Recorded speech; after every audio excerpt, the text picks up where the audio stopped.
Today is day 22 of my instant ramen challenge, and I'm going to try and make ramen potato mochi pancakes using the ramen I overcooked on Christmas Day. I threw the noodles in the freezer and took them out last night after I figured out what I wanted to do with them. I cut them up because I think they'll be easier to work with. I've also got the tonkatsu flavoring packet from the ice cream day, and here's the sweet rice flour that I used last year for the potato mochi pancakes. While I've got a few potatoes microwaving, I'm dissolving the flavoring packet in some warm water. Then I peeled the potato skins off very hot potatoes. Probably could have waited for them to cool down a bit. Next step was just mashing the potatoes until my hand cramped. I still have the potato ricer I bought last year in its box. I'm just scared it'll take a long time to clean, so this method will have to do. I added some of the rice flour and I didn't really measure, but I wanted it to have a dough-like consistency. Mixed it and then added the flavoring packet mixture. Mixed some more until my hand begged me to stop. I rolled it into a ball, flattened it, and then added the noodles. I wasn't sure if this was going to work, but sounded good in my head. Just wrapped the potato mixture around the noodles. I made 3 so I can mess up twice if I need to. Is this foreshadowing? No, not at all, because I never mess up. I flattened each one out with my burger smasher, which reminds me I'd like to do a ramen burger before this challenge ends. Oh,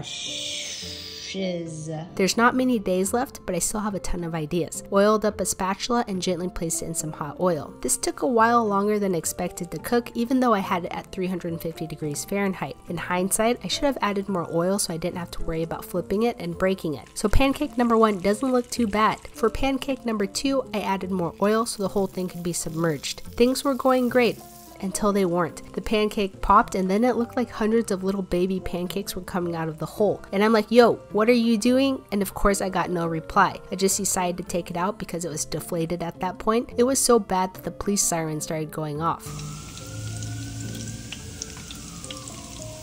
Anyway, on the last one, I was over it and I just wanted to see what would happen if I fried it in a ball shape. And once I put it in the oil, I realized it would just be quicker to cook if I flattened it. And somehow, this one turned out looking the best. It was the easiest to cook, it didn't burst open and drop its babies everywhere, and I was pretty happy with it. So here's pancake number 1. We don't talk about pancake number 2. And here's pancake number 3. I had them on the wire rack for about 10 minutes and they were still quite oily, so next time I'll use paper towels. I couldn't tell if pancake number 1 was done, but I took a bite and it was okay. Just tasted like something fried and it was very crispy. Pancake number 3 looked bland, but it looked the best out of the 3. I mean, the 2. And it tasted the best. The mashed potato interior stayed intact while providing a crunchy outside. I bet this would be good with some cheese and some more noodles as well. I added some sour cream, which was a nice touch. What do you think I should have done to make this better?